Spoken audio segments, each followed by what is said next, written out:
Hi friends, మీకు చూపిస్తాను బ్యాచిలర్లో మేము వంట ఎలా చేసుకుంటాము. మా బ్యాచిలర్ లైఫ్ ఎలా ఉంటుందో మీకు చూపిస్తాను ఫ్రెండ్స్. అక్కడ మా ఫ్రెండ్ వాళ్ళు వంట చేస్తున్నారు, చూపిస్తాను. మా వాళ్ళు ఏం చేస్తున్నారు చూద్దాము. చూస్తున్నారు కదా ఫ్రెండ్స్, ఇక్కడైతే మా ఫ్రెండ్స్ చపాతీలు చేస్తున్నారు. ఇంకో ఫ్రెండ్ మా చూసిన ఇక్కడ బిర్యాకాయ అక్కడ చేస్తుండు. ఇక్కడైతే రైస్ అవుతుంది. బ్యాచిలర్ కూడా మేము చపాతీ చేసుకుంటాం, డైలీ మేము చపాతీ చేసుకుంటాం ఈవినింగ్, లేకపోతే తిన్నట్టు అనిపించదు. మా వాళ్ళు చూస్తున్నా, ఇది మా కిచెన్. బ్యాచిలర్ కష్టాలు ఇలా ఉంటుంది.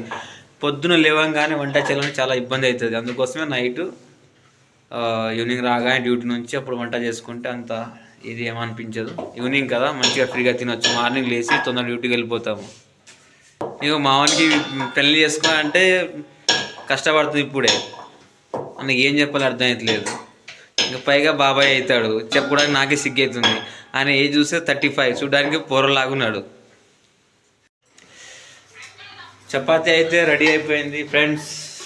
బాబాయ్ అయిందా చపాతీ? దోస్త్ ఏం చేస్తున్నావు? ఏం కర్రీ దోస్త్? అది బీరకాయనా? ఆకలి అవుతుందిరా నాయన తొందరగా అని. ఇంకా అయిందా ఇది చపాతి? కాలింది నాయన ఒకటేసారి ఇది. బాబాయ్ ఇటు చూడు, పెళ్ళి చేసుకో బాబాయ్. ఎందుకు కష్టపడుతున్నావు? పెళ్ళి చేసుకోండి, పెళ్ళి చేసుకోవు.